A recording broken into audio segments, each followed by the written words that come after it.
ਐਸਾ ਵਿਗਾਸ ਐਸਾ ਖੇੜਾ ਸਾਰੇ ਨਗਰ ਵਿੱਚ ਵਰਤ ਰਿਹਾ ਸੀ। ਸਤਿਗੁਰੂ ਗੁਰੂ ਰਾਮਦਾਸ ਸਾਹਿਬ ਜੀ ਬਾਲ ਰੂਪ ਵਿੱਚ ਸਨ ਜਦੋਂ ਉਹਨਾਂ ਦੇ ਮਾਤਾ ਪਿਤਾ ਅਕਾਲ ਚਲਾਣਾ ਕਰ ਗਏ। ਬਾਸਰ ਕੇ ਪਿੰਡ ਵਿਖੇ ਸਤਿਗੁਰਾਂ ਦੀ ਪਰਵਰਿਸ਼ ਉਹਨਾਂ ਦੇ ਸਤਿਕਾਰਯੋਗ ਨਾਨੀ ਜੀ ਨੇ ਕੀਤੀ। ਧੰਨ ਗੁਰੂ ਅਮਰਦਾਸ ਤੀਸਰੇ ਪਾਤਸ਼ਾਹ ਨਾਲ ਮੇਲ ਹੋਇਆ। ਸਤਿਗੁਰਾਂ ਦੀ ਸਪੁੱਤਰੀ ਸਤਿਕਾਰਯੋਗ ਮਾਤਾ ਭਾਨੀ ਜੀ ਦੇ ਨਾਲ ਸ੍ਰੀ ਗੁਰੂ ਰਾਮਦਾਸ ਸਾਹਿਬ ਸੱਚੇ ਪਾਤਸ਼ਾਹ ਜੀ ਮਹਾਰਾਜ ਜੀ ਦੀ ਸ਼ਾਦੀ ਹੋਈ। ਸਤਿਗੁਰਾਂ ਦੇ ਗ੍ਰਹਿ ਵਿਖੇ ਸ੍ਰੀ ਗੋਇੰਦਵਾਲ ਸਾਹਿਬ ਦੀ ਧਰਤੀ ਤੇ ਤਿੰਨ ਸਾਹਿਬਜ਼ਾਦਿਆਂ ਨੇ ਜਨਮ ਲਿਆ। ਵੱਡੇ ਬਾਬਾ ਪ੍ਰਿਥੀ ਚੰਦ ਜੀ ਸਨ, ਦੂਸਰੇ ਸਥਾਨ ਤੇ ਬਾਬਾ ਮਹਾਦੇਵ ਜੀ ਔਰ ਤੀਸਰੇ ਸਥਾਨ ਤੇ ਜਗਤ ਗੁਰੂ ਧੰਨ ਗੁਰੂ ਅਰਜਨ ਦੇਵ ਸਾਹਿਬ ਜੀ ਨੇ ਪ੍ਰਕਾਸ਼ ਧਾਰਨ ਕੀਤਾ। ਗੋਇੰਦਵਾਲ ਸਾਹਿਬ ਹੀ ਗੁਰੂ ਅਮਰਦਾਸ ਸਾਹਿਬ ਜੀ ਦੀ ਸੇਵਾ ਵਿੱਚ ਲਗਾਤਾਰ ਨਿਰੰਤਰ 22 ਸਾਲ ਗੁਰੂ ਰਾਮਦਾਸ ਸਾਹਿਬ ਜੀ ਨੇ ਬਤੀਤ ਕੀਤੇ। ਸੇਵਾ ਕਰਦਿਆਂ ਕਰਦਿਆਂ ਸਤਿਗੁਰਾਂ ਦੇ ਚਰਨਾਂ ਵਿੱਚ ਹੀ ਇੱਕਮਿਕ ਹੋ ਕੇ ਅਭੇਦ ਹੋ ਗਏ। ਤੋਹੀ ਮੋਹੀ ਮੋਹੀ ਤੋਹੀ ਅੰਤਰ ਕੈਸਾ, ਕਨਕ ਕਟਕ ਜਲ ਤਰੰਗ ਜੈਸਾ। ਐਸੀ ਅਵਸਥਾ ਨੂੰ ਗੁਰੂ ਰਾਮਦਾਸ ਸਾਹਿਬ ਜੀ ਪ੍ਰਾਪਤ ਹੋਏ। ਗੁਰੂ ਅਮਰਦਾਸ ਸਾਹਿਬ ਜੀ ਨੇ ਪ੍ਰੀਖਿਆ ਲਈ। ਜਦੋਂ ਅਖੀਰਲੀ ਪ੍ਰੀਖਿਆ ਸੀ ਥੜੇ ਬਣਾਉਣ ਦੀ ਸੇਵਾ ਕਰਨੀ, ਉਹਦੇ ਵਿੱਚ ਵੀ ਗੁਰੂ ਰਾਮਦਾਸ ਸਾਹਿਬ ਜੀ ਖਰੇ ਉਤਰੇ ਔਰ ਗੁਰਗੱਦੀ ਦੇ ਤਖਤ ਉੱਤੇ ਗੁਰੂ ਰਾਮਦਾਸ ਸਾਹਿਬ ਜੀ ਨੂੰ ਗੁਰੂ ਅਮਰਦਾਸ ਸਾਹਿਬ ਜੀ ਨੇ ਬਿਠਾਇਆ। ਆਪਣੀ ਜੋਤ ਗੁਰੂ ਰਾਮਦਾਸ ਸਾਹਿਬ ਵਿੱਚ ਵਿਦਮਾਨ ਕਰਕੇ ਸਮੁੱਚੀ ਸੰਗਤ ਨੂੰ ਹੁਕਮ ਕੀਤਾ, ਅੱਜ ਤੋਂ ਬਾਅਦ ਇਹ ਮੇਰਾ ਰੂਪ ਹਨ। ਇਹਨਾਂ ਵਿੱਚ ਔਰ ਸਾਡੇ 'ਚ ਕੋਈ ਭੇਦ ਨਹੀਂ, ਕੋਈ ਫਰਕ ਨਹੀਂ। ਸਾਰੇ ਜਗਤ ਨੂੰ ਸ੍ਰੀ ਗੁਰੂ ਰਾਮਦਾਸ ਸਾਹਿਬ ਜੀ ਦੇ ਚਰਨੀ ਲਾਇਆ। ਰਾਜ ਤੇ ਜੋਗ ਦਾ ਤਖਤ ਗੁਰੂ ਰਾਮਦਾਸ ਸਾਹਿਬ ਸੱਚੇ ਪਾਤਸ਼ਾਹ ਜੀ ਮਹਾਰਾਜ ਜੀ ਨੂੰ ਪ੍ਰਾਪਤ ਹੋਇਆ। ਸ੍ਰੀ ਅੰਮ੍ਰਿਤਸਰ ਸ਼ਹਿਰ ਵਸਾਇਆ। ਅੰਮ੍ਰਿਤਸਰ ਸਰੋਵਰ ਸੰਤੋਖਸਰ ਸਰੋਵਰ ਦੀ ਸੇਵਾ ਮਹਾਰਾਜ ਧੰਨ ਗੁਰੂ ਰਾਮਦਾਸ ਸਾਹਿਬ ਸੱਚੇ ਪਾਤਸ਼ਾਹ ਨੇ ਕਰਵਾਈ। ਇੱਥੇ ਹੀ ਅਨੇਕਾਂ ਜੀਵਾਂ ਦੀ ਕਲਿਆਣ ਸਤਿਗੁਰੂ ਸੱਚੇ ਪਾਤਸ਼ਾਹ ਨੇ ਕੀਤੀ। ਭਾਈ ਆਦਮ ਵਰਗੇ ਗੁਰਸਿੱਖ ਇੱਥੇ ਹੀ ਆ ਕੇ ਗੁਰੂ ਚਰਨਾਂ 'ਚ ਸੇਵਾ ਕਰਕੇ ਗੁਰੂ ਚਰਨਾਂ 'ਚੋਂ ਪ੍ਰਾਪਤੀ ਕੀਤੀ। ਜਦੋਂ ਭਾਈ ਆਦਮ ਦੀ ਘਰਵਾਲੀ ਨੇ ਮੰਗ ਕੀਤੀ, ਸੋਨੇ ਦੀ ਮਧਾਣੀ ਹੋਵੇ ਪੋਤ ਨਹੁੰ ਨੂੰ ਰਿੜਕਦੀ ਵੇਖਾਂ, ਤਾਂ ਗੁਰੂ ਰਾਮਦਾਸ ਸਾਹਿਬ ਨੇ ਬਖਸ਼ਿਸ਼ ਕੀਤੀ ਸੀ। ਆਖਿਆ ਐਸਾ ਹੀ ਹੋਵੇਗਾ। ਜੋ ਦੁਨੀਆ ਦੇ ਹਰ ਦਰ ਤੋਂ ਨਿਰਾਸ਼ ਹੋ ਚੁੱਕਾ ਸੀ, ਸਤਿਗੁਰਾਂ ਦੇ ਚਰਨਾਂ ਵਿੱਚ ਆ ਕੇ ਆਸ ਬੱਝ ਗਈ। ਭਾਈ ਵੀਰ ਸਿੰਘ ਜੀ ਲਿਖਦੇ ਹਨ, ਟੁੱਟੀ ਹੋਏ ਜੇ ਪ੍ਰੀਤ ਤਾਂ ਦਰ ਤੇਰੇ ਆਮਦਾ, ਜਿਹਦੀ ਆਸ ਮੁਰਾਦ ਕਿਤੇ ਪੂਰੀ ਨਹੀਂ ਹੋਈ, ਹਰ ਪਾਸਿਓਂ ਜਿਸ ਦੀ ਆਸ ਟੁੱਟ ਗਈ ਹੈ। ਹੇ ਗੁਰੂ ਰਾਮਦਾਸ ਸਾਹਿਬ, ਜਦੋਂ ਤੁਹਾਡੇ ਦਰ ਤੇ ਚੱਲ ਕੇ ਆਉਂਦਾ ਹੈ ਤਾਂ ਤੁਸੀਂ ਉਹਦੀ ਬਾਂਹ ਫੜ ਕੇ ਉਹਦੀ ਇੱਛਾ ਪੂਰਨ ਕਰਨ ਵਿੱਚ ਉਦਾਰ ਹੋ। ਸਰਬ ਕਲਾ ਸਮਰੱਥ ਦੇਵ ਹੋ। ਮਹਾਰਾਜ, ਤੁਸੀਂ ਜਿਹਦੇ ਸਿਰ ਤੇ ਹੱਥ ਧਰਦੇ ਹੋ ਐਸੀ ਅਪਾਰ ਬਖਸ਼ਿਸ਼ ਕਰਦੇ ਹੋ ਕਿ ਕੱਚ ਤੋਂ ਕੰਚਨ ਬਣਾ ਕੇ ਰੱਖ ਦਿੰਦੇ ਹੋ। ਮਹਾਰਾਜ, ਜੈਸੇ ਕੋਈ ਇਰੰਡ ਦਾ ਬੂਟਾ ਹੋਵੇ ਔਰ ਉਹ ਇਰੰਡ ਦਾ ਬੂਟਾ ਬਾਵਨ ਦੀ ਸੰਗਤ ਕਰਕੇ ਬਾਵਨ ਚੰਦਨ ਹੋ ਜਾਂਦਾ ਹੈ। ਗੁਰੂ ਰਾਮਦਾਸ ਸਾਹਿਬ, ਤੁਹਾਡੇ ਚਰਨ ਪਰਸ ਕੇ ਅਸੀਂ ਛਿਛਰੇ ਤੇ ਇਰੰਡ ਦੇ ਬੂਟੇ ਵਾਂਗੂ ਨਿਕੰਮੇ ਸਾਂ, ਪਰ ਤੁਹਾਡੇ ਚਰਨਾਂ ਨੂੰ ਸਪਰਸ਼ ਕਰਕੇ ਬਾਵਨ ਚੰਦਨ ਹੋ ਗਏ। ਧੰਨ ਗੁਰੂ ਰਾਮਦਾਸ ਸਾਹਿਬ, ਤੁਹਾਡਾ ਸਿਮਰਨ ਐਸੀਆਂ ਬਰਕਤਾਂ ਵਾਲਾ ਹੈ ਕਿ ਜਿਨ੍ਹਾਂ ਨੇ ਤੁਹਾਡਾ ਸਿਮਰਨ ਕੀਤਾ ਹੈ ਉਹਨਾਂ ਦੇ ਨੇਤਰਾਂ 'ਚੋਂ ਅਗਿਆਨ ਤੇ ਅਵਿਦਿਆ ਦਾ ਅੰਧਕਾਰ ਦੂਰ ਹੋ ਗਿਆ। ਜਿਹ ਸਤਿਗੁਰ ਸਿਮਰੰਤ ਨੈਣ ਕੇ ਤਿਮਰ ਮਿਟੈ ਖਿਨ। ਮਹਾਰਾਜ, ਜਿਨ੍ਹਾਂ ਨੇ ਤੁਹਾਡਾ ਸਿਮਰਨ ਕੀਤਾ ਹੈ ਉਹਨਾਂ ਦੇ ਨੇਤਰਾਂ 'ਚੋਂ ਅਗਿਆਨ ਨਿਰਵਿਰਤ ਹੋ ਗਿਆ। ਉਹਨਾਂ ਦੇ ਨੇਤਰ ਐਸੀ ਦਿਵ ਦ੍ਰਿਸ਼ਟੀ ਵਾਲੇ ਹੋ ਗਏ। ਗੁਰੂ ਰਾਮਦਾਸ ਸਾਹਿਬ, ਜਿਨ੍ਹਾਂ ਨੇ ਤੁਹਾਨੂੰ ਸਿਮਰਿਆ ਉਹਨਾਂ ਦੇ ਨੇਤਰਾਂ 'ਚ ਤੁਹਾਡੀ ਬਰਕਤ ਐਸੀ ਵਰਤੀ ਕਿ ਹੁਣ ਉਹ ਜਿੱਥੇ ਵੇਖਦੇ ਹਨ ਤੁਹਾਡੀ ਜੋਤ ਨੂੰ, ਤੁਹਾਡੇ ਹੀ ਸਰੂਪ ਨੂੰ ਵਰਤਦਾ ਵੇਖਦੇ ਹਨ।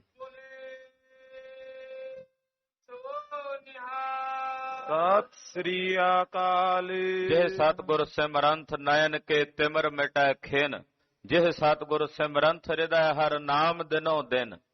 ਮਹਾਰਾਜ ਜਿਹੜੇ ਤੁਹਾਨੂੰ ਸਿਮਰਦੇ ਨੇ ਗੁਰੂ ਰਾਮਦਾਸ ਸਾਹਿਬ ਸੱਚੇ ਪਾਤਸ਼ਾਹ, ਉਹਨਾਂ ਦੇ ਹਿਰਦਿਆਂ ਵਿੱਚ ਦਿਨ ਪ੍ਰਤੀ ਦਿਨ ਹਰੀ ਅਕਾਲ ਪੁਰਖ ਪਰਮੇਸ਼ਰ ਦੇ ਨਾਮ ਦੀਆਂ ਬਰਕਤਾਂ ਵਸਦੀਆਂ ਹਨ।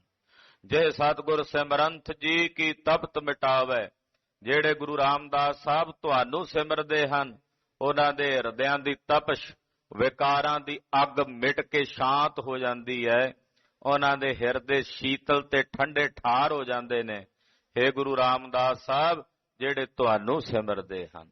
ਜੇ ਸਤਿਗੁਰ ਸਿਮਰੰਤ ਰਿੱਧ ਸਿੱਧ ਨਵ ਨਿਧ ਪਾਵੈ, ਜਿਹੜੇ ਤੁਹਾਨੂੰ ਸਿਮਰਦੇ ਹਨ ਮਹਾਰਾਜ ਗੁਰੂ ਰਾਮਦਾਸ ਸਾਹਿਬ, ਉਹਨਾਂ ਨੂੰ ਸਾਰੀਆਂ ਰਿੱਧੀਆਂ ਸਿੱਧੀਆਂ ਨੌ ਨਿਧੀਆਂ ਸਾਰੀਆਂ ਬਰਕਤਾਂ ਪ੍ਰਾਪਤ ਹੋ ਜਾਂਦੀਆਂ ਹਨ। हे ਗੁਰੂ ਕੀ ਸਾਜੀ ਨਵਾਜੀ ਸੰਗਤ ਸੁਣੋ, ਸੋਈ ਰਾਮਦਾਸ ਗੁਰ ਬਲ ਭਣ। ਭੱਟ ਬਲ ਜੀ ਕਹਿੰਦੇ ਐ, ਐਸੇ ਗੁਰੂ ਰਾਮਦਾਸ ਸਾਹਿਬ ਸੱਚੇ ਪਾਤਸ਼ਾਹ ਜੋ ਐਸੀਆਂ ਬਰਕਤਾਂ ਦੇ ਦਾਤੇ ਹਨ।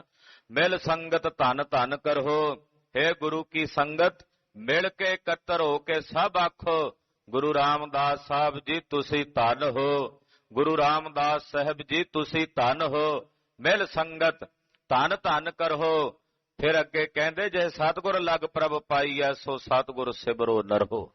ਜਿਹੜੇ ਸਤਿਗੁਰੂ ਗੁਰੂ ਰਾਮਦਾਸ ਸਾਹਿਬ ਦੇ ਚਰਨੀ ਲੱਗਦੇ ਨੇ, ਉਹ ਪ੍ਰਤੱਖ ਰੱਬ ਨੂੰ ਪ੍ਰਾਪਤ ਕਰ ਲੈਂਦੇ ਹਨ। ਜਿਨ੍ਹਾਂ ਦੀ ਸੰਗਤ ਕੀਤਿਆਂ ਰੱਬ ਮਿਲ ਜਾਂਦਾ ਹੈ, ਪਰਮੇਸ਼ਰ ਦੇ ਸਰੂਪ ਦੀ ਪ੍ਰਾਪਤੀ ਹੋ ਜਾਂਦੀ ਹੈ। हे ਨਰੋ, हे ਪ੍ਰਾਣਿਓ, ਐਸੇ ਗੁਰੂ ਰਾਮਦਾਸ ਸਾਹਿਬ ਦਾ ਸਿਮਰਨ ਕਰੋ ਔਰ ਆਖੋ, ਗੁਰੂ ਰਾਮਦਾਸ ਸਾਹਿਬ ਤੁਸੀਂ ਧਨ ਹੋ, ਧਨ ਹੋ, ਧਨ ਹੋ ਗੁਰੂ ਰਾਮਦਾਸ ਸਾਹਿਬ। ਧਨ ਧਨ ਰਾਮਦਾਸ ਗੁਰ, ਜਿਨ ਸਿਰਿਆ ਤਿਨੈ ਸਵਾਰਿਆ, ਪੂਰੀ ਹੋਈ ਕਰਾਮਾਤ ਆਪ ਸਿਰਜਣਹਾਰੈ ਧਾਰਿਆ। ਸਿੱਖੀ ਅਤੇ ਸੰਗਤੀ ਪਾਰ ਬ੍ਰਹਮ ਕਰ ਨਮਸਕਾਰਿਆ।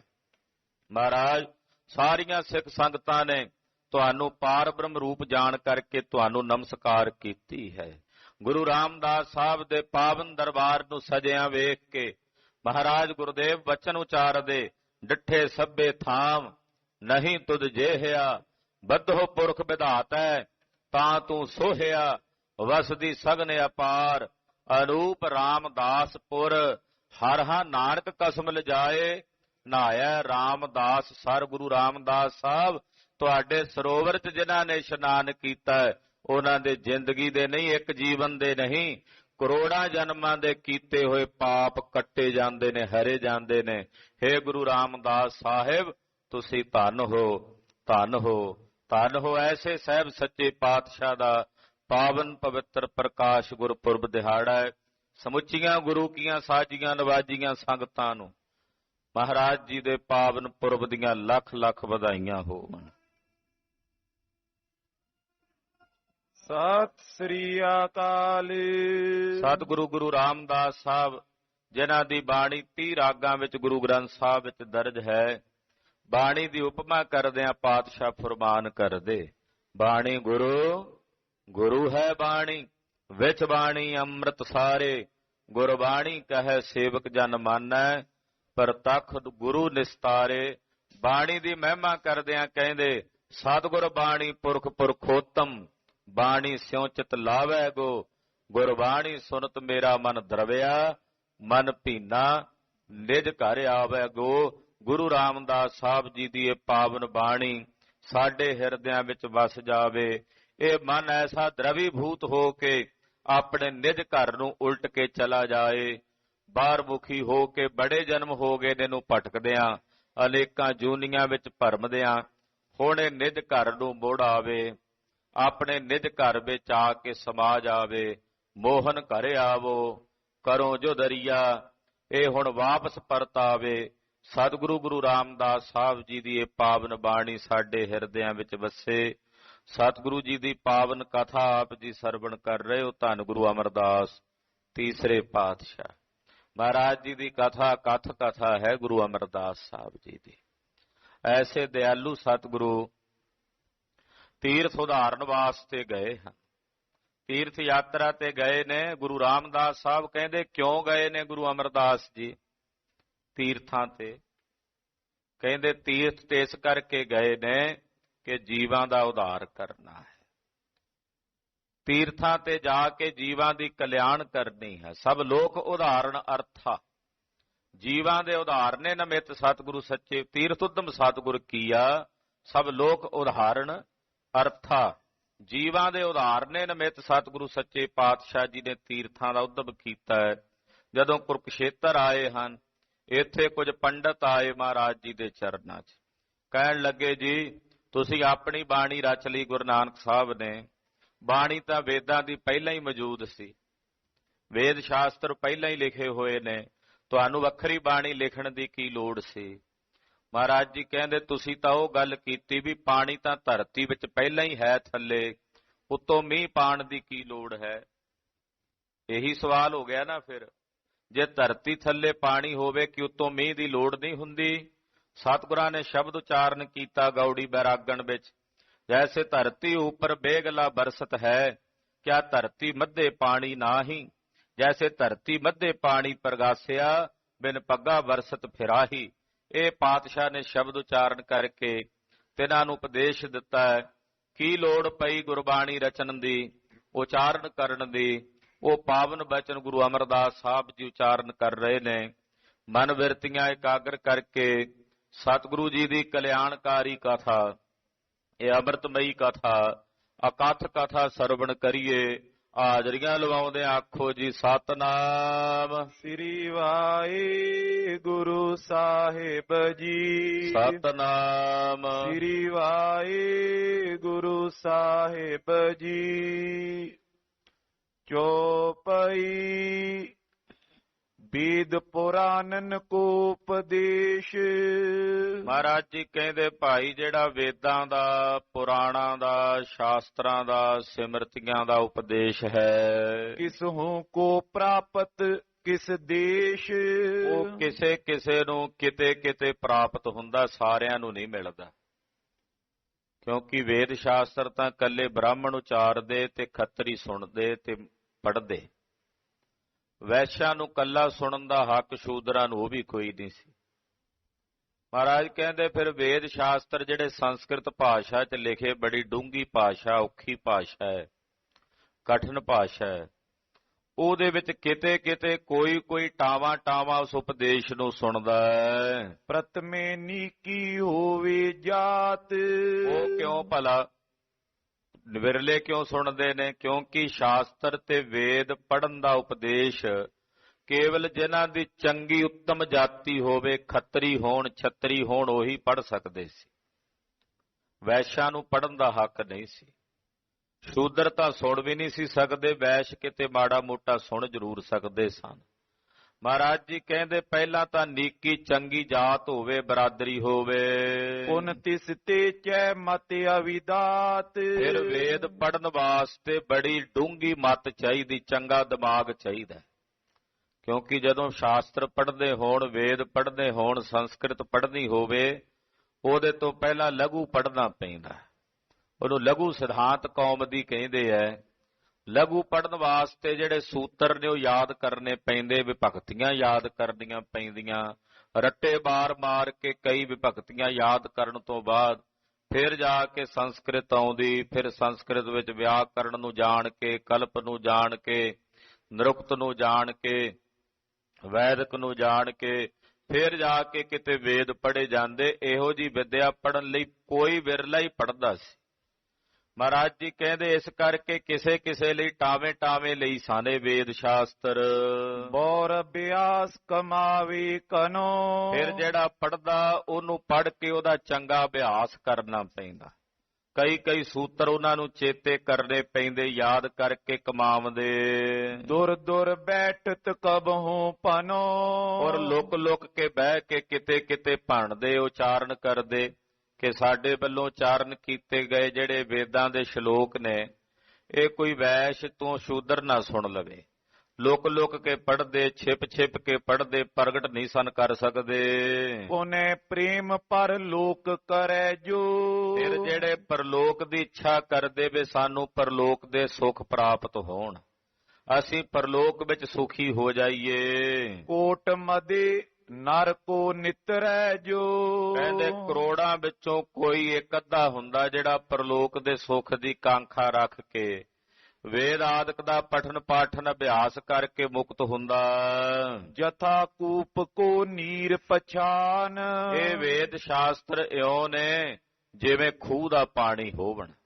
ਹੁਣ ਖੂਹ ਦਾ ਪਾਣੀ ਤਾਂ ਇੱਕੋ ਜਗ੍ਹਾ ਤੇ ਹੈ, ਕੋਈ ਕੋਈ ਆਏਗਾ ਉੱਥੇ ਜਿਹੜਾ ਬਰਸਾਏਗਾ, ਉਹ ਖੂਹ ਦਾ ਪਾਣੀ ਦੂਰ ਤੱਕ ਨਹੀਂ ਜਾ ਸਕਦਾ। ਉਹ ਜਬ ਕਾਲ ਕਾਲ ਮਹਾਨ। ਹੁਣ ਖੂਹ ਦਾ ਪਾਣੀ ਪ੍ਰਾਪਤ ਕਰਨ ਲਈ ਕਿਸੇ ਨੂੰ ਘਾਲਣੀ ਪਵੇਗੀ, ਰੱਸਾ ਵੱਟਣਾ ਪਏਗਾ, ਭਾਂਡਾ ਲਿਆਉਣਾ ਪਵੇਗਾ, ਡੋਲ ਸੁੱਟਣਾ ਪਏਗਾ, ਖਿੱਚਣਾ ਪਏਗਾ, ਕਿੰਨੀ ਘਾਲਣੀ ਪੈਂਦੀ ਹੈ ਖੂਹ ਵਿੱਚੋਂ ਪਾਣੀ ਕੱਢਣ ਵਾਸਤੇ। ਨਿਜ ਹਿਤ ਕੁਝ ਖੇਤੀ ਕਰ ਲੇਤ। ਖੂਹ ਦਾ ਪਾਣੀ ਕੱਢ ਕੇ ਕਈ ਲੋਕ ਖੂਹ ਦੇ ਪਾਣੀ ਨਾਲ ਆਪਣੇ ਵਾਸਤੇ ਮਾੜੀ ਮੋਟੀ ਖੇਤੀ ਵੀ ਕਰ ਲੈਂਦੇ।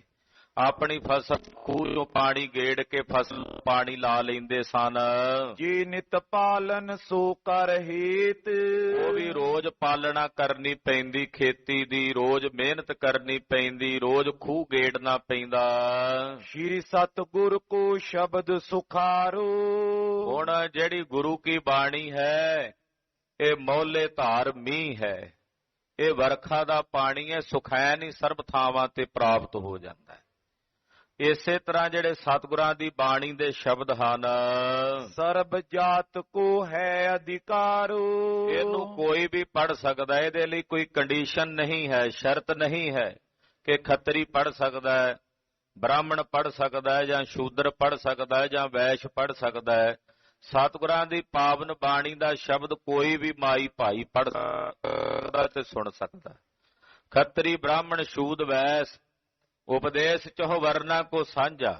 ਗੁਰਮੁਖ ਨਾਮ ਜਪੈ ਉਧਰੈ ਸੋ ਕਲ ਵਹਿ ਘਟ ਘਟ ਨਾਨਕ ਮਾਝਾ। ਇਹ ਖੱਤਰੀਆਂ ਬ੍ਰਾਹਮਣਾਂ ਸ਼ੂਦਰਾਂ ਵੈਸ਼ਾਂ ਚਹੁ ਵਰਨਾ ਵਾਸਤੇ ਗੁਰਬਾਣੀ ਦਾ ਸਾਂਝਾ ਉਪਦੇਸ਼ ਹੈ। ਸਰਬ ਕਾਲ ਅਰ ਸਗਰੋ ਦੇਸ਼।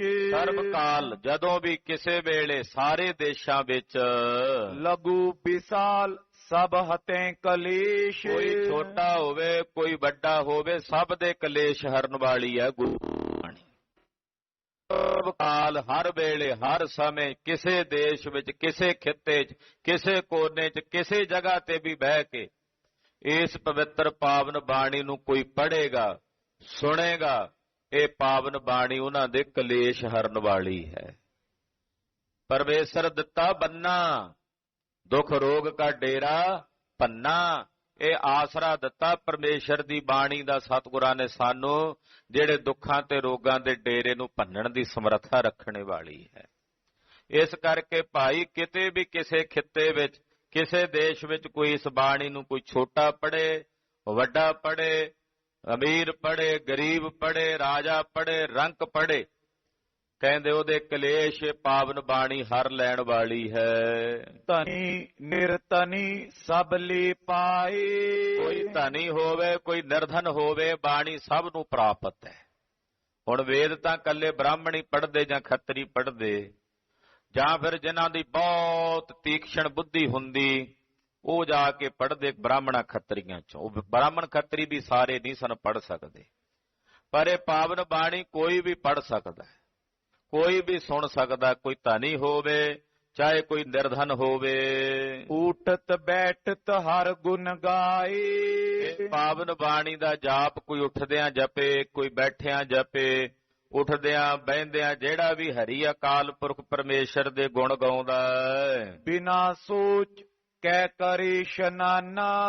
ਕਹਿੰਦੇ ਭਾਈ ਇਸ਼ਨਾਨ ਪਾਨ ਕਰਕੇ ਪੜ ਲਵੇ ਸਵੇ ਅੰਮ੍ਰਿਤ ਵੇਲੇ।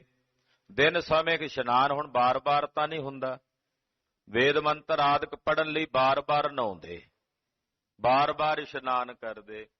ਗੁਰਬਾਣੀ ਅੰਮ੍ਰਿਤ ਵੇਲੇ ਇੱਕ ਵਾਰੀ ਇਸ਼ਨਾਨ ਕਰ ਲਵ ਕੇ ਸਾਰਾ ਦਿਨ ਜਦੋਂ ਮਰਜ਼ੀ ਪੜੀ ਜਾਵੇ, ਭਾਵੇਂ ਖੇਤਾਂ 'ਚ ਹਲ ਵਾਹੁੰਦਾ ਪੜੀ ਜਾਵੇ। ਇਹ ਥੋੜੀ ਆ ਵੀ ਮਿੱਟੀ ਲੱਗੀ ਆ ਸਰੀਰ ਤੇ ਬਾਣੀ ਨਹੀਂ ਪੜ ਸਕਦਾ। ਭਾਵੇਂ ਦੁਕਾਨ ਦੇ ਉੱਤੇ ਬੈਠਾ ਪੜੀ ਜਾਵੇ, ਭਾਵੇਂ ਦਿਹਾੜੀ ਕਰ ਰਿਹਾ ਕੋਈ ਮਜ਼ਦੂਰੀ ਕਰਦਾ ਉਦੋਂ ਪੜੀ ਜਾਵੇ, ਇਹਦੇ ਵਾਸਤੇ ਕੋਈ ਪਾਬੰਦੀ ਨਹੀਂ ਹੈ। ਇਸ ਕਰਕੇ ਬਾਣੀ ਭਾਈ ਕਿਸੇ ਵੇਲੇ ਕਿਤੇ ਵੀ ਕੋਈ ਪੜ ਸਕਦਾ ਹੈ। ਕਰੇ ਭਜਨ ਪਾਵੇ ਕਲਿਆਣ। ਜਿਹੜੇ ਪਰਮੇਸ਼ਰ ਦਾ ਭਜਨ ਕਰਦੇ ਨੇ, ਵਾਹਿਗੁਰੂ ਗੁਰਮੰਤਰ ਦਾ ਜਾਪ ਜਪਦੇ ਨੇ, ਉੱਠਦਿਆਂ ਬਹਿੰਦਿਆਂ ਸੌਂਦਿਆਂ ਜਾਗਦਿਆਂ, ਮਹਾਰਾਜ ਜੀ ਕਹਿੰਦੇ ਇਹ ਭਜਨ ਉਹਨਾਂ ਦਾ ਕਲਿਆਣ ਕਰਦਾ ਹੈ। ਉਹਨਾਂ ਨੂੰ ਕਲਿਆਣ ਦੀ, ਮੁਕਤੀ ਦੀ, ਮੋਕਸ਼ ਦੀ ਪ੍ਰਾਪਤੀ ਹੁੰਦੀ ਹੈ। ਨੀਚ ਊਚ ਸਭ ਕੋ ਇਕਸਾਰ। ਕੋਈ ਨੀਚ ਹੈ, ਕੋਈ ਉੱਚਾ ਹੈ, ਸਭ ਵਾਸਤੇ ਇੱਕੋ ਸਾਰ। ਤਿਸ ਪਰ ਸੁਨ ਦ੍ਰਿਸ਼ਟਾਂਤ ਉਦਾਰ। ਇਹ ਸਾਰਿਆਂ ਲਈ ਇੱਕੋ ਜੀ ਹੈ। ਲੋਕਾਂ ਦੀ ਦ੍ਰਿਸ਼ਟੀ 'ਚ ਹੋਣਗੇ ਵੀ ਇਹ ਨੀਚ ਨੇ ਜਾਂ ਊਚ ਨੇ, ਸਤਿਗੁਰਾਂ ਦੀ ਦ੍ਰਿਸ਼ਟੀ 'ਚ ਤਾਂ ਮਨੁੱਖ ਨੇ ਸਾਰੇ, ਮਾਨਵ ਜਾਤੀ ਹੈ। ਔਰ ਇਹ ਬਾਣੀ ਹਰ ਮਾਨਵ ਕੋਟੀ ਦੇ ਪ੍ਰਾਣੀ ਵਾਸਤੇ ਹੈ।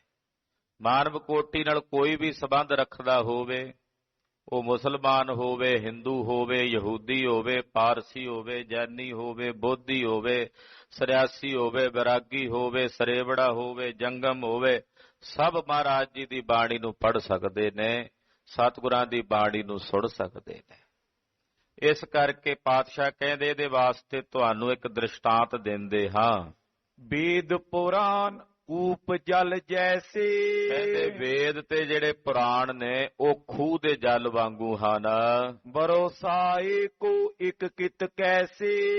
ਉਹ ਖੂਹ ਦਾ ਪਾਣੀ ਕੋਈ ਕੋਈ ਪ੍ਰਾਪਤ ਕਰਦਾ ਹੈ, ਕਿਤੇ ਕਿਤੇ ਕਿਸੇ ਕਿਸੇ ਨੂੰ ਖੂਹ ਦਾ ਜਲ ਮਿਲਦਾ ਹੈ। ਸਤਿਗੁਰ ਬਾਣੀ ਮੇਘ ਸਮਾਨ। ਪਰ ਜਿਹੜੀ ਸਤਿਗੁਰਾਂ ਦੀ ਬਾਣੀ ਹੈ ਇਹ ਮੌਲੇ ਧਾਰ ਮੀਂਹ ਦੀਆਂ ਬੂੰਦਾਂ ਹਨ। ਇਹ ਮੇਘ ਦੀ ਵਰਖਾ ਹੈ। ਵਰਖੈ ਚੌਂ ਦਿਸ਼ ਵਿਖੇ ਮਹਾਨ। ਚਾਰਾਂ ਦਿਸ਼ਾਵਾਂ ਵਿੱਚ ਮੀਂਹ ਵਰਸਦਾ ਹੈ। ਜਿਵੇਂ ਮੀਂਹ ਚਾਰੇ ਪਾਸੇ ਵਰਸਦਾ ਹੈ, ਉੱਚਾ ਨੀਵਾਂ, ਅਮੀਰ ਗਰੀਬ ਸਾਰਿਆਂ ਲਈ ਇੱਕੋ ਜਿਹਾ ਹੀ ਵਰਸਦਾ। ਐਸਾ ਤਾਂ ਨਹੀਂ ਹੁੰਦਾ ਵੀ ਕਿਸੇ ਲਈ ਵੱਧ ਵਰਸਦਾ ਜਾਂ ਕਿਸੇ ਲਈ ਘੱਟ। ਉਹਦੇ ਥੱਲੇ ਜਦੋਂ ਮੀਂਹ ਵਰਸਦਾ, ਬ੍ਰਾਹਮਣ ਹੋਵੇ, ਖੱਤਰੀ ਹੋਵੇ, ਸ਼ੂਦਰ, ਵੈਸ਼, ਸਾਰਿਆਂ ਵਾਸਤੇ ਇੱਕੋ ਜਿਹਾ ਹੀ ਹੁੰਦਾ ਹੈ। ਇਸੇ ਤਰ੍ਹਾਂ ਇਹ ਪਾਵਨ ਗੁਰਬਾਣੀ ਮੀਂਹ ਦੇ ਵਾਂਗੂ ਵਰਸਣੇ ਵਾਲੀ ਹੈ। ਅਮੀਰ ਗਰੀਬ, ਉੱਚੇ ਨੀਵੇਂ ਸਾਰਿਆਂ ਲਈ ਇੱਕ ਸਮਾਨ ਹੈ। ਬਨ ਕੇ ਪਸ਼ੂ ਪੰਛੀ ਸੁਖ ਪਾਵੇ। ਜਦੋਂ ਮੀਂਹ ਪੈਂਦਾ ਉਦੋਂ ਜੰਗਲ ਦੇ ਪਸ਼ੂ ਤੇ ਪੰਛੀ ਵੀ ਸੁਖ ਪ੍ਰਾਪਤ ਕਰਦੇ ਨੇ। ਕਰੇ ਪਾਨ ਅਰ ਤਪਤ ਮਿਟਾਵੇ। ਉਹ ਪਾਣੀ ਪੀ ਕੇ ਆਪਣੀ ਤਪਸ਼ ਨੂੰ, ਆਪਣੀ ਪਿਆਸ ਨੂੰ ਮਿਟਾ ਕੇ ਸ਼ਾਂਤ ਕਰਦੇ ਹਨ। ਕੂਪ ਕਿਸੈ ਕੈ ਹੋਏ ਕਿ ਨਾਈ। ਹੁਣ ਖੂਹ ਕਿਸੇ ਕੋਲ ਹੁੰਦਾ ਹੈ, ਕਿਸੇ ਕੋਲ ਨਹੀਂ ਵੀ ਹੁੰਦਾ। ਸਾਰਿਆਂ ਦੇ ਖੇਤਾਂ 'ਚ ਖੂਹ ਥੋੜੀ ਹੁੰਦੇ ਸਨ। ਜਿਹੜਾ ਕੋਈ ਸ਼ਾਹੂਕਾਰ ਹੁੰਦਾ ਉਹ ਖੂਹ ਬਣਾ ਲੈਂਦਾ ਆਪਣੇ ਖੇਤ 'ਚ। ਸਾਰਿਆਂ ਨੂੰ ਕਿੱਥੇ ਖੂਹ ਮਿਲਦੇ ਸੀ। ਬਾਕੀ ਲੋਕ ਤਾਂ ਮੀਂਹ ਦੇ ਪਾਣੀ ਉੱਤੇ ਹੀ ਨਿਰਭਰ ਰਹਿੰਦੇ ਵੀ ਮੀਂਹ ਪਵੇਗਾ ਤੇ ਫਸਲ ਹੋਵੇਗੀ।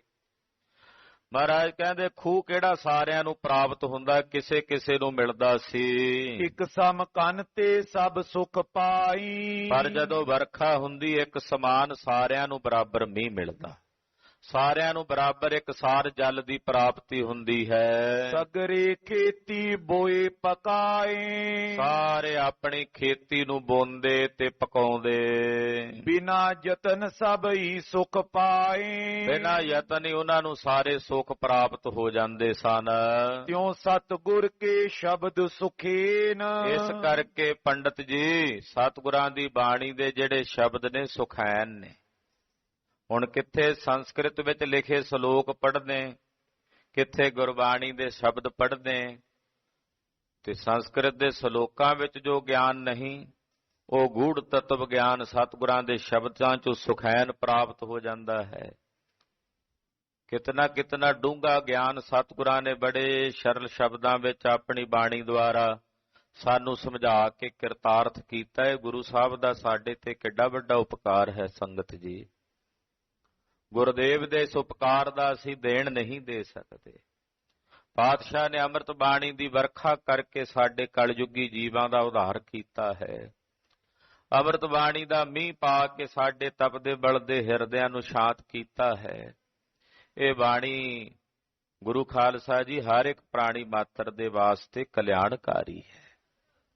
ਵੇਦਾਂ ਸ਼ਾਸਤਰਾਂ ਵਿੱਚ ਜਿਹੜਾ ਗਿਆਨ ਹੈ ਉਹ ਕੋਈ ਕੋਈ ਪੜ੍ਹਦਾ, ਜਿਵੇਂ ਖੂਹ ਦਾ ਪਾਣੀ ਕਿਸੇ ਕਿਸੇ ਨੂੰ ਮਿਲਦਾ ਹੈ। ਗੁਰਬਾਣੀ ਮੀਂਹ ਹੈ ਜੋ ਸਾਰਿਆਂ ਨੂੰ ਪ੍ਰਾਪਤ ਹੋਣ ਵਾਲੀ, ਸਭ ਦਾ ਕਲਿਆਣ ਕਰਨੇ ਵਾਲੀ ਹੈ। ਪੜਗਤ ਪ੍ਰਾਪਤ ਜੀ ਨਰ ਕੀਨ, ਜਿਹੜੇ ਗੁਰਬਾਣੀ ਨੂੰ ਪੜ੍ਹਦੇ ਨੇ, ਗੁਰਬਾਣੀ ਨੂੰ ਸੁਣਦੇ ਨੇ, ਉਹਨਾਂ ਨੂੰ ਮੁਕਤੀ ਤੇ ਕਲਿਆਣ ਦੀ ਪ੍ਰਾਪਤੀ ਹੁੰਦੀ ਹੈ। ਜੋ ਜੋ ਕਥਾ ਸੁਣੈ ਹਰ ਕੀਰਤਨ, ਜਿਹੜਾ ਜਿਹੜਾ ਕਥਦਾ ਜਾਂ ਸੁਣਦਾ ਹੈ, ਉਹਨਾਂ ਦੀ ਮਾੜੀ ਮੱਤ ਬਿਨਸ ਜਾਂਦੀ, ਉਹਨਾਂ ਨੂੰ ਮੋਕਸ਼ ਤੇ ਮੁਕਤੀ ਦੀ ਪ੍ਰਾਪਤੀ ਹੋ ਜਾਂਦੀ। ਧਰਤੀ ਬਿਖੈ ਕੂਪ ਕੋ ਪਾਨੀ, ਧਰਤੀ ਵਿੱਚ ਖੂਹ ਦਾ ਪਾਣੀ ਹੈ। ਤਉ ਮੇਘ ਵਰਤੈ ਸੁਖ ਠਾਨੀ, ਧਰਤੀ ਵਿੱਚ ਵੀ ਪਾਣੀ ਆ, ਖੂਹਾਂ ਵਿੱਚ ਵੀ ਪਾਣੀ ਆ, ਪਰ ਮੀਂਹ ਫਿਰ ਵੀ ਵਰਸਦਾ ਹੈ, ਵਰਖਾ ਤਾਂ ਫਿਰ ਵੀ ਹੁੰਦੀ ਹੈ। ਇਸੇ ਤਰ੍ਹਾਂ ਭਵੇਂ ਵੇਦਾਂ ਸ਼ਾਸਤਰਾਂ ਵਿੱਚ ਬਹੁਤ ਗਿਆਨ ਲਿਖਿਆ ਹੋਇਆ ਸੀ, ਪਰ ਸਤਿਗੁਰੂ ਗੁਰੂ ਨਾਨਕ ਸਾਹਿਬ ਨੇ ਮੀਂਹ ਪਾਇਆ ਹੈ ਗੁਰਬਾਣੀ ਉਚਾਰਨ ਕਰਕੇ। ਇਹ ਚਿਮ ਚਿਮ ਵਰਸੈ ਅੰਮ੍ਰਿਤ ਧਾਰਾ ਦੀਆਂ ਬੂੰਦਾਂ ਹਨ। ਜਾਂ ਤੇ ਪੰਡਤ ਹਿਰਦੈ ਵਿਚਾਰੋ, ਇਸ ਕਰਕੇ ਪੰਡਤ ਜੀ ਆਪਣੇ ਹਿਰਦੇ ਵਿੱਚ ਇਸ ਗੱਲ ਦੀ ਚੰਗੀ ਤਰ੍ਹਾਂ ਵਿਚਾਰ ਕਰ ਲਵੋ। ਕਨ ਅਰ ਕੂਪ ਨੀਰ ਨਿਰਤਾਰੋ, ਇਹ ਮੀਂਹ ਦਾ ਪਾਣੀ ਹੈ, ਔਰ ਜਿਹੜੇ ਵੇਦ ਸ਼ਾਸਤਰ ਨੇ ਉਹ ਖੂਹ ਦਾ ਪਾਣੀ ਹਨ। ਗੁਰਬਾਣੀ ਕੋ ਕਾਰਨ ਇਹੋ, ਇਹੀ ਕਾਰਨ ਹੈ ਕਿ ਸਤਿਗੁਰਾਂ ਨੇ ਗੁਰਬਾਣੀ ਉਚਾਰਨੀ। ਇਸੇ ਕਾਰਨ ਕਰਕੇ ਗੁਰਦੇਵ ਨੇ ਗੁਰਬਾਣੀ ਦੀ ਰਚਨਾ ਕੀਤੀ ਹੈ। ਸੁਨੋ ਸੁਜਨ ਨੈ ਕਰੋ ਸੰਦੇਹੂ, ਇਹ ਜਨੋ ਇਸ ਬਾਣੀ ਨੂੰ ਸੁਣੋ, ਆਪਣੇ ਮਨ 'ਚ ਸੰਦੇਹ ਨਾ ਕਰੋ, ਸੰਸਾ ਨਾ ਕਰੋ। ਕਿਉਂ ਬਾਣੀ ਰਚੀ ਹੈ ਗੁਰੂ ਸਾਹਿਬ ਨੇ? ਇਹ ਬਾਣੀ ਜੀਵਾਂ ਦੇ ਕਲਿਆਣ ਵਾਸਤੇ ਰਚੀ ਹੈ, ਜੀਵਾਂ ਦੇ ਭਲੇ ਵਾਸਤੇ ਰਚੀ ਹੈ। ਇਹ ਗੁਰਬਾਣੀ ਚਾਨਣਾ ਹੈ ਇਸ ਜਗਤ ਵਿੱਚ। ਗੁਰਬਾਣੀ ਇਸ ਜਗ ਮੈਂ ਚਾਨਣ, ਕਰਮ ਵਸੈ ਮਨ ਆਏ। ਇਹ ਚਾਨਣਾ ਹੈ ਭਾਈ ਇਸ ਸੰਸਾਰ ਵਿੱਚ। ਬਾਣੀ ਦੀ ਮਹਿਮਾ ਕਰਦੇ ਹੀ ਪਾਤਸ਼ਾਹ ਕਹਿੰਦੇ, ਆਵੋ ਸਿੱਖ ਸਤਿਗੁਰੂ ਕੇ ਪਿਆਰੇ ਹੋ, ਗਾਵੋ ਸੱਚੀ ਬਾਣੀ, ਬਾਣੀ ਤਾਂ ਗਾਵੋ ਗੁਰੂ ਕੇਰੀ, ਬਾਣੀਆਂ ਸਿਰ ਬਾਣੀ। ਇਹ ਬਾਣੀ ਦੁਨੀਆ ਦੀਆਂ ਸਾਰੀਆਂ ਬਾਣੀਆਂ ਚੋਂ ਸ਼੍ਰੋਮਣੀ ਬਾਣੀ ਹੈ, ਸਰਵੋਤਮ ਬਾਣੀ ਹੈ। ਇਸ ਕਰਕੇ ਕੋਈ ਸੰਸਾ ਤੇ ਸੰਦੇਹ ਨਾ ਕਰੋ। ਭਰੋਸਾਈ ਲੱਖੋਂ ਗੁਰਬਾਣੀ, ਲੱਖਾਂ ਗੁਰਬਾਣੀ ਨਾਲ ਵਰੋਸਾਏ ਗਏ ਨੇ, ਵਰੋਸਾਏ ਜਾ ਰਹੇ ਨੇ, ਔਰ ਆਉਣ ਵਾਲੇ ਸਮੇਂ 'ਚ ਵਰਸਾਏ ਜਾਣਗੇ। ਇਹ ਗੁਰਬਾਣੀ ਨੇ ਲੱਖਾਂ ਨੂੰ ਤਾਰਿਆ ਹੈ, ਲੱਖਾਂ ਨੂੰ ਤਾਰ ਰਹੀ ਹੈ, ਤੇ ਆਉਣ ਵਾਲੇ ਸਮੇਂ 'ਚ ਲੱਖਾਂ ਹੀ ਇਸ ਬਾਣੀ ਨਾਲ ਜੁੜ ਕੇ ਤਰਨਗੇ। ਊਚ ਨੀਚ ਕੈ ਏਕ ਸਮਾਨੀ, ਉੱਚਾ ਹੋਵੇ ਨੀਚ ਹੋਵੇ ਸਭ ਲਈ ਇੱਕ ਸਮਾਨ ਹੈ। ਪ੍ਰੇਮ ਠਾਨ ਜੋ ਪਠੇ ਵਿਚਾਰੇ, ਜਿਹੜੇ ਪ੍ਰੇਮ ਠਾਣ ਕੇ ਆਪਣੇ ਹਿਰਦੇ 'ਚ ਇਸ ਬਾਣੀ ਨੂੰ ਪੜ੍ਹਦੇ ਹਨ, ਬਹੁਰ ਕਮਾਵੇ ਹੋਏ ਨਿਸਤਾਰੇ। ਇਸ ਬਾਣੀ ਨੂੰ ਵਿਚਾਰਦੇ ਹਨ, ਵਿਚਾਰ ਕੇ ਫਿਰ ਜਿਹੜੇ ਇਸ ਬਾਣੀ ਨੂੰ ਕਮਾਉਂਦੇ ਹਨ, ਉਹ ਕਮਾਉਣ ਵਾਲੇ ਫਿਰ ਇਸ ਸੰਸਾਰ ਤੋਂ ਤਰਦੇ ਹਨ। ਨਗਰ ਤੀਰਥਨ ਪਰ ਜੋ ਬਾਸੀ, ਜਿਹੜੇ ਤੀਰਥਾਂ ਦੇ ਉੱਤੇ ਰਹਿਣ ਵਾਲੇ ਤੀਰਥਾਂ ਦੇ ਬਸ਼ਿੰਦੇ ਹਨ, ਸੁਨ ਕਰ ਸਗਰੇ ਭਏ ਹੁਲਾਸੀ। ਉਹਨਾਂ ਨੇ ਜਦੋਂ ਗੁਰੂ ਅਮਰਦਾਸ ਜੀ ਦੇ ਬਚਨ ਸੁਣੇ, ਸੁਣ ਕੇ ਸਭ ਦੇ ਹਿਰਦਿਆਂ 'ਚ ਖੇੜਾ ਪੈਦਾ ਹੋਇਆ। ਜਦੋਂ ਮਹਾਰਾਜ ਜੀ ਨੇ ਬਚਨ, ਕਿਉਂਕਿ ਸਤਿਗੁਰੂ ਗਏ ਹੀ ਨਾ ਜੀਵਾਂ ਦੇ ਤਾਰਨੇ ਵਾਸਤੇ, ਮਹਾਰਾਜ ਜੀ ਨੂੰ ਤੀਰਥ ਜਾਣ ਦੀ ਥੋੜੀ ਲੋੜ ਸੀ। ਸਤਿਗੁਰੂ ਜੀ ਤਾਂ ਜੀਵਾਂ ਦੇ ਉਧਾਰਨੇ ਵਾਸਤੇ ਗਏ ਨੇ, ਔਰ ਜਿਹੜੇ ਨਾ ਤੀਰਥਾਂ ਤੇ ਰਹਿਣ ਵਾਲੇ ਲੋਕ ਹਨ, ਉਹਨਾਂ ਨੇ ਜਦੋਂ ਸਤਿਗੁਰੂ ਜੀ ਦੇ ਬਚਨ ਸੁਣੇ, ਸੁਣ ਕੇ ਸਭ ਨੂੰ ਖੇੜਾ ਤੇ ਵਿਗਾਸ ਪ੍ਰਾਪਤ ਹੋਇਆ। ਬੰਧਨ ਕਰ ਸਭ ਹੋਨ ਸਰਾਹੇ, ਸਭ ਨੇ ਗੁਰੂ ਚਰਨਾਂ 'ਚ ਬੰਦਨਾ ਕੀਤੀ, ਮਹਾਰਾਜ ਜੀ ਦੀ ਸਲਾਘਾ ਤੇ ਉਪਮਾ ਕੀਤੀ।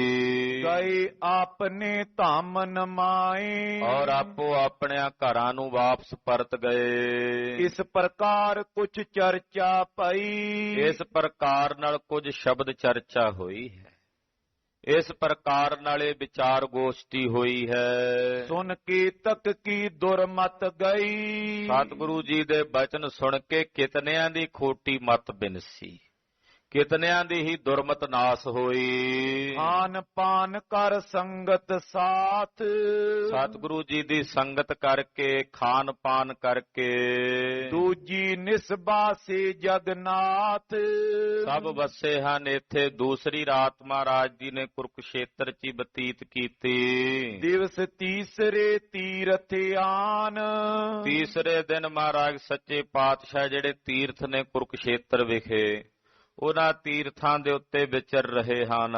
ਸਭ ਸਿੱਖਨ ਜੁਤ ਕੀ ਨਿਸ਼ਨਾਨ, ਉਹਨਾਂ ਤੀਰਥਾਂ ਵਿੱਚ ਆਪਣੇ ਚਰਨ ਪਾ ਕੇ ਉਹਨਾਂ ਤੀਰਥਾਂ ਨੂੰ ਸਤਿਗੁਰਾਂ ਨੇ ਪਵਿੱਤਰ ਕੀਤਾ, ਕਿਉਂਕਿ ਇਹ ਤੀਰਥ ਵੀ ਸਤਿਗੁਰਾਂ ਦੇ ਚਰਨਾਂ ਦੀ ਧੂੜ ਬਾਂਛਦੇ ਨੇ ਕਿ ਗੁਰਦੇਵ ਦੇ ਚਰਨ ਸਾਡੇ 'ਚ ਪੈਣ, ਅਸੀਂ ਪਵਿੱਤਰ ਹੋ ਜਾਈਏ। ਤੋ ਉਹਨਾਂ ਤੀਰਥਾਂ ਨੂੰ ਸਤਿਗੁਰਾਂ ਨੇ ਚਰਨ ਪਾ ਕੇ ਪਵਿੱਤਰ ਕੀਤਾ ਇਸ਼ਨਾਨ ਕਰਨ ਦੇ ਬਹਾਨੇ। ਜਥਾ ਸ਼ਕਤ ਸਭ ਹਿਨ ਦੇ ਦਾਨ, ਬੜੇ ਲੋਕ ਦਾਨ ਮੰਗਣ ਆਏ ਗੁਰੂ ਚਰਨਾਂ 'ਚ, ਜਿਨ੍ਹਾਂ ਨੇ ਆ ਕੇ ਜੋ ਮੰਗਿਆ ਸਤਿਗੁਰਾਂ ਕੋਲੋਂ ਪ੍ਰਾਪਤ ਹੋਇਆ। ਜੋ ਮੰਗ ਹੈ ਠਾਕੁਰ ਆਪਣੇ ਤੇ, ਸੋਈ ਸੋਈ ਦੇਵੈ। ਜੋ ਆ ਕੇ ਗੁਰੂ ਚਰਨਾਂ 'ਚੋਂ ਮੰਗਦੇ, ਉਹਨਾਂ ਨੂੰ ਉਹੀ ਕੁਝ ਪ੍ਰਾਪਤ ਹੋ ਰਿਹਾ ਹੈ। ਬੈਠੇ ਡੇਰੇ ਕਿਰਪਾ ਨਿਦਾਨ, ਆਪਣੇ ਪਵਿੱਤਰ ਸਥਾਨ ਤੇ ਆ ਕੇ ਸਤਿਗੁਰੂ ਸੱਚੇ ਪਾਤਸ਼ਾਹ ਜੀ ਸੱਜ ਕੇ ਬੈਠੇ ਨੇ ਕਿਰਪਾ ਕਰਨ ਵਾਸਤੇ। ਖਾਨ ਪਾਨ ਸੰਗਤ ਸਭ ਕਰਕੇ, ਸਾਰੀ ਸੰਗਤ ਲਈ ਲੰਗਰ ਪ੍ਰਸ਼ਾਦਾ ਤਿਆਰ ਹੋਇਆ, ਸਭ ਨੇ ਭੋਜਨ ਛਕਿਆ। ਗੁਰ ਟਿਗ ਆਏ ਹਰਖ ਕੋ ਧਰ ਕੇ, ਸਤਿਗੁਰਾਂ ਦੇ ਪਾਸ ਆਏ, ਬੜੀ ਖੁਸ਼ੀ ਸਾਰਿਆਂ ਦੇ ਅੰਦਰ, ਬੜਾ ਖੇੜਾ ਤੇ ਵਿਗਾਸ ਹੈ। ਹੱਥ ਜੋੜ ਸਭ ਬੂਜਨ ਕੀਨੇ, ਹੱਥ ਜੋੜ ਕੇ ਸਤਿਗੁਰਾਂ ਦੇ ਚਰਨਾਂ ਵਿੱਚ ਬੇਨਤੀ ਕਰਕੇ ਪੁੱਛਣ ਲੱਗੇ ਕੁਝ ਸਿੱਖ।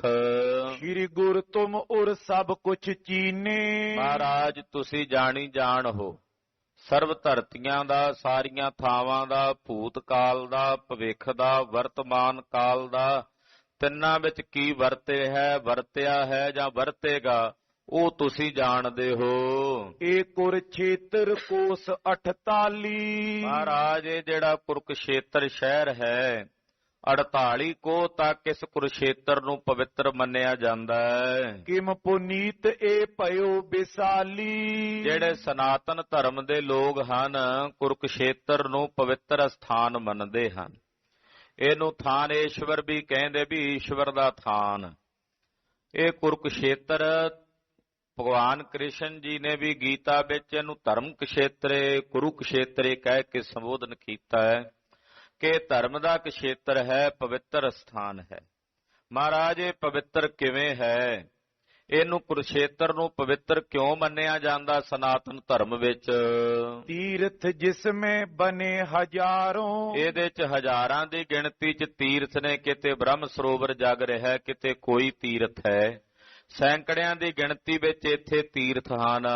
ਅਨਕ ਪਏ ਤਪਸੀ ਤਪ ਧਾਰੋ, ਬੜੇ ਬੜੇ ਤਪਸਵੀ ਲੋਕ ਇੱਥੇ ਤਪ ਸਾਧਦੇ ਰਹੇ, ਭ੍ਰਿਗੂ ਵਰਗੇ ਰਿਸ਼ੀ। ਥਾਨ ਪੁਨੀਤ ਜਾਨ ਏ ਮਹਾ, ਇੱਥੇ ਬੜੇ ਬੜੇ ਤਪਸਵੀਆਂ ਨੇ ਤਪ ਕੀਤਾ ਇਸ ਜਗ੍ਹਾ ਨੂੰ ਪਵਿੱਤਰ ਜਾਣ ਕੇ, ਕਿ ਜਿਹੜਾ ਕੁਰੂਕਸ਼ੇਤਰ ਹੈ ਇਹ ਪਵਿੱਤਰ ਸਥਾਨ ਹੈ।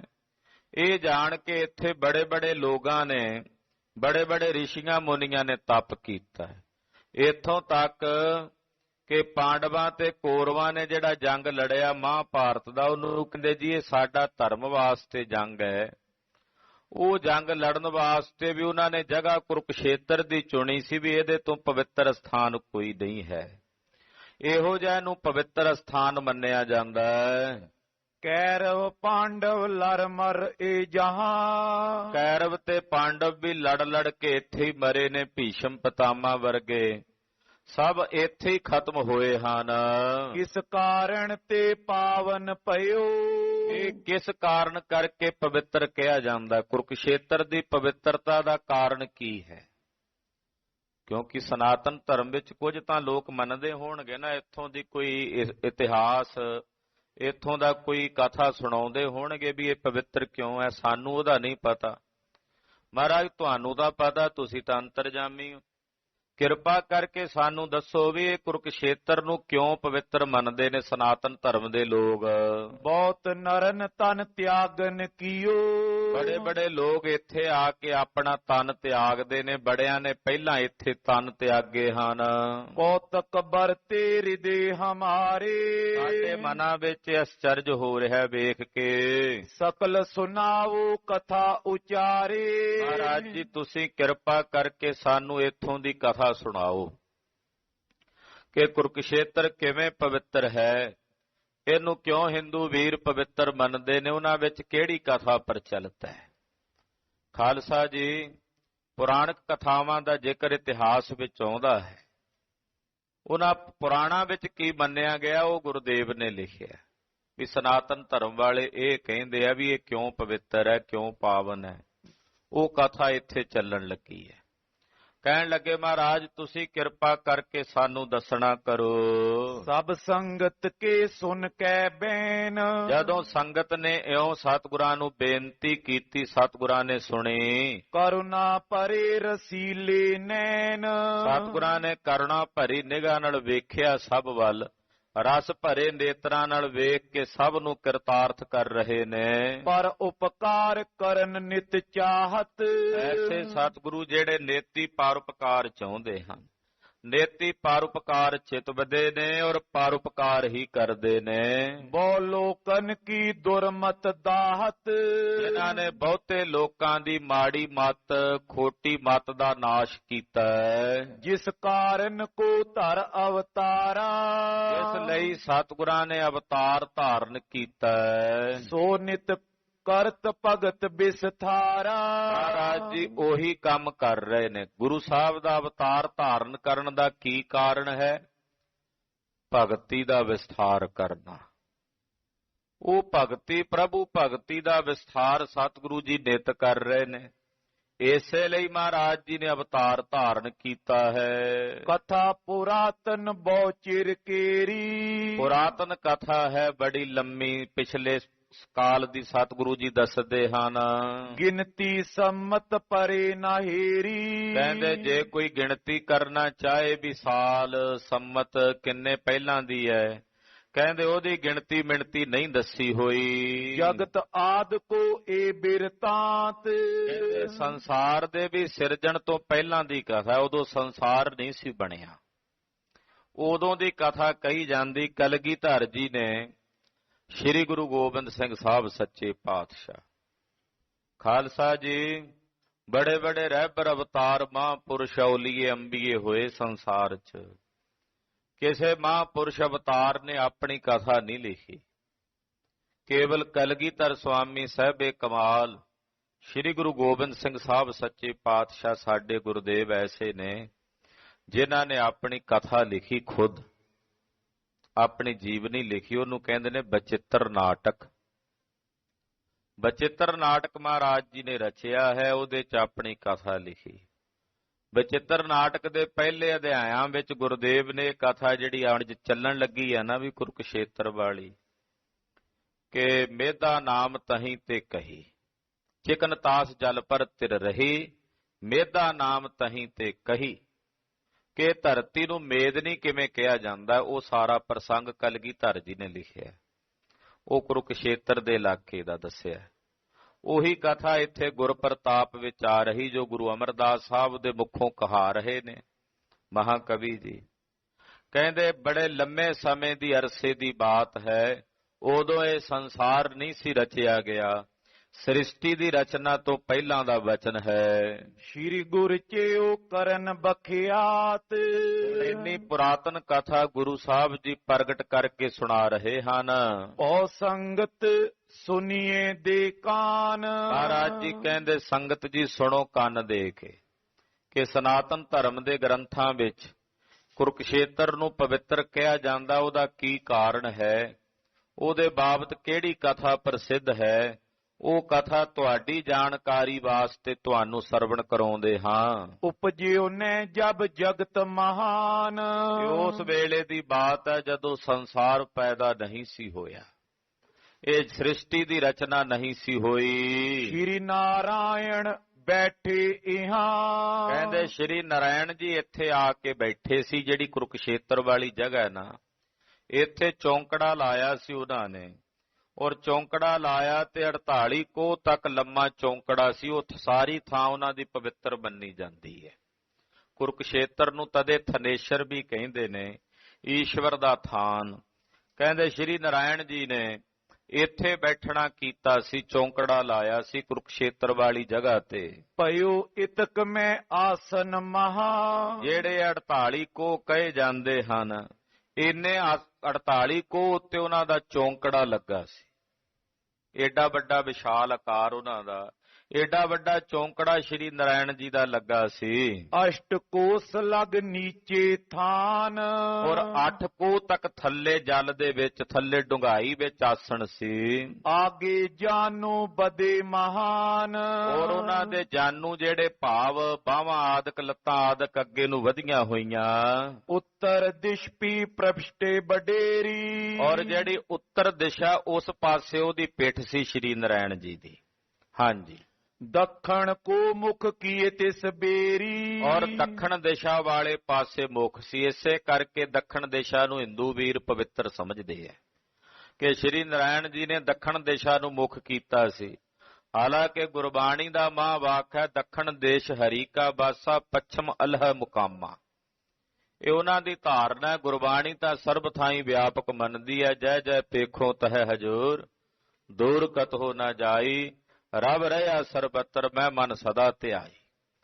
ਤੋ ਇਹ ਕਹਿੰਦੇ ਵੀ ਮਹਾਰਾਜ ਜੀ ਦੱਸ ਰਹੇ ਨੇ ਵੀ ਇਹ ਮੰਨਦੇ ਆ ਸਨਾਤਨ ਧਰਮ ਵਾਲੇ ਕਿ ਜਦੋਂ ਇੱਥੇ ਸ਼੍ਰੀ ਨਾਰਾਇਣ ਜੀ ਬੈਠੇ ਸਨ ਤੇ ਉੱਤਰ ਦਿਸ਼ਾ ਵੱਲ ਉਹਨਾਂ ਦੀ ਪਿੱਠ ਸੀ, ਦੱਖਣ ਦਿਸ਼ਾ ਵੱਲ ਉਹਨਾਂ ਦਾ ਮੁਖ ਸੀ। ਅਸ਼ਟ ਕੋਸ ਚੋ ਗਿਰਦੇ ਮਾਏ, 8 ਕੋਹ ਤੱਕ ਚਾਰੇ ਪਾਸੇ।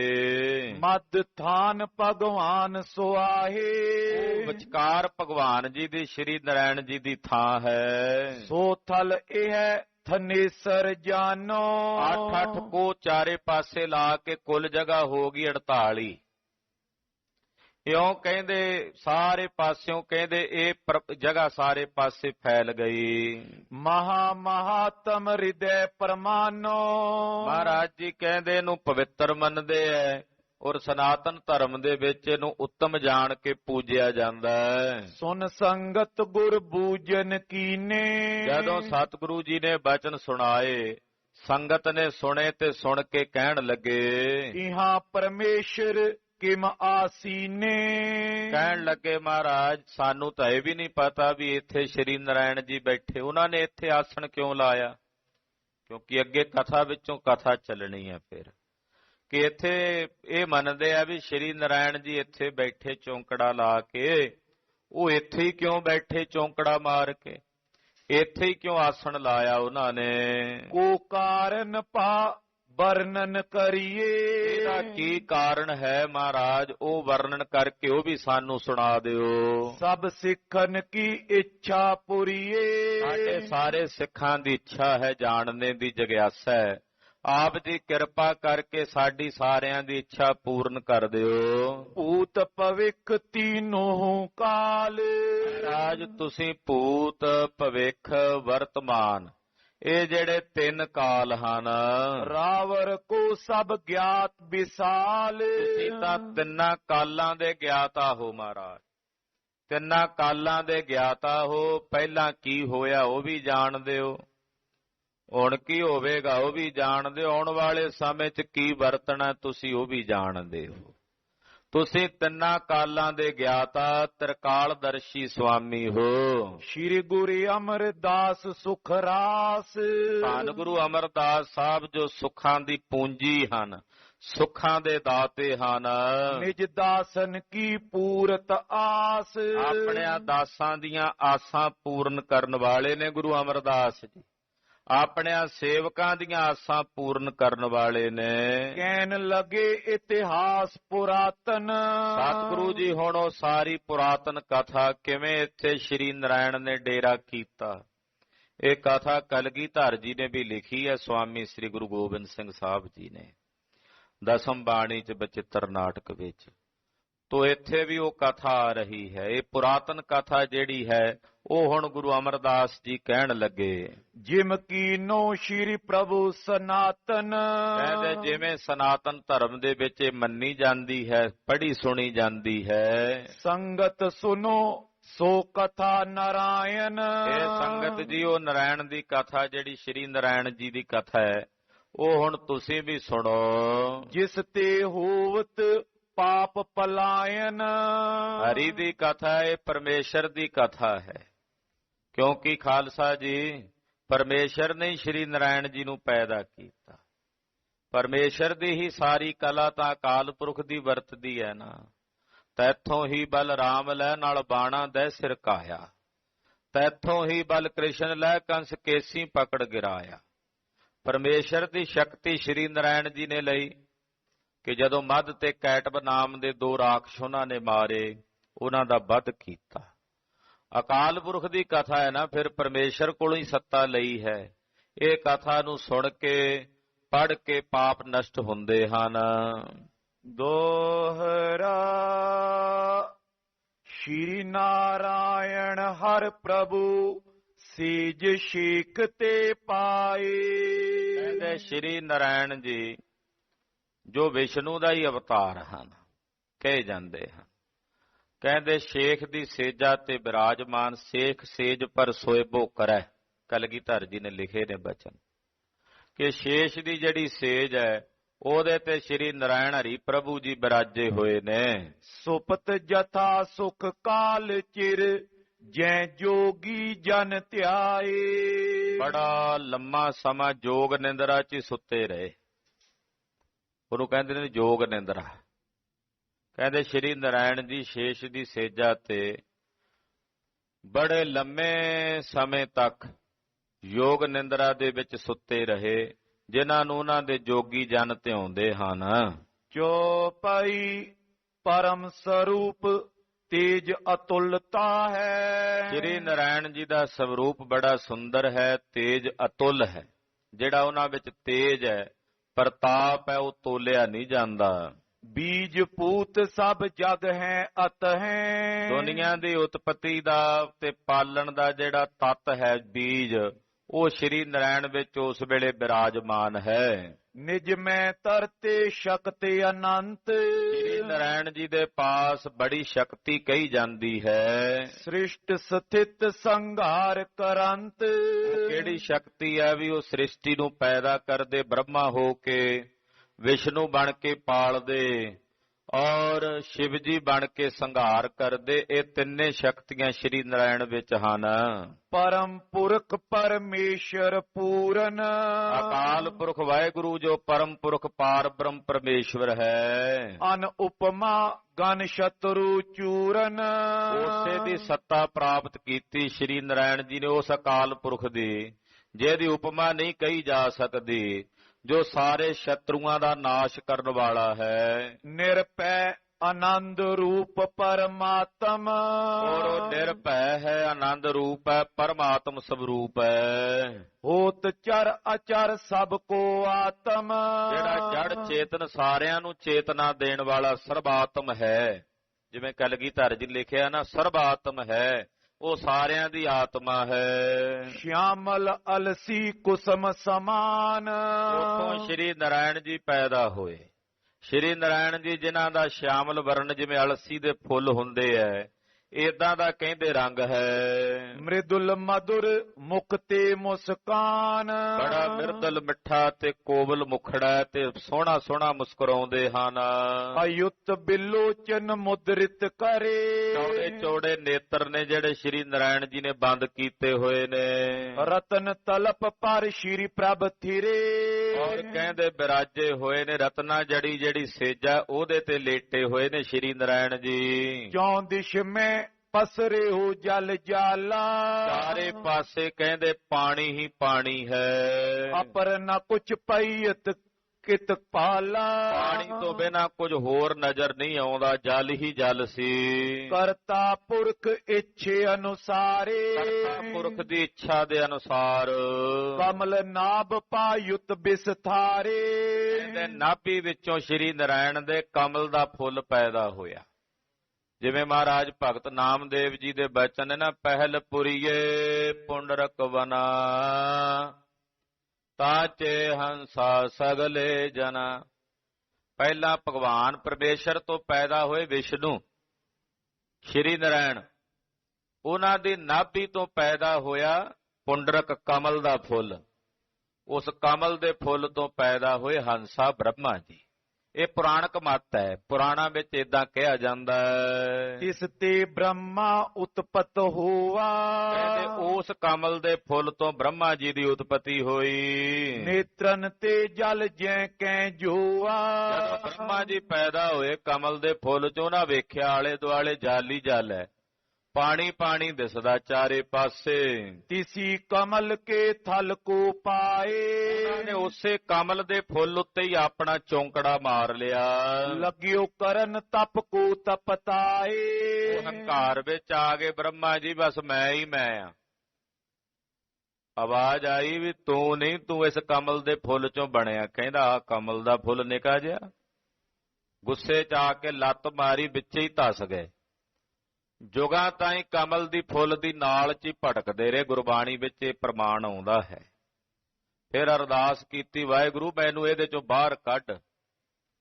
ਬਾਹਰ ਕੱਢਿਆ ਤੇ ਆਵਾਜ਼ ਆਈ, ਤਪ ਕਰ ਤਪ ਕਰ ਤਪ ਕਰ 3 ਵਾਰੀ।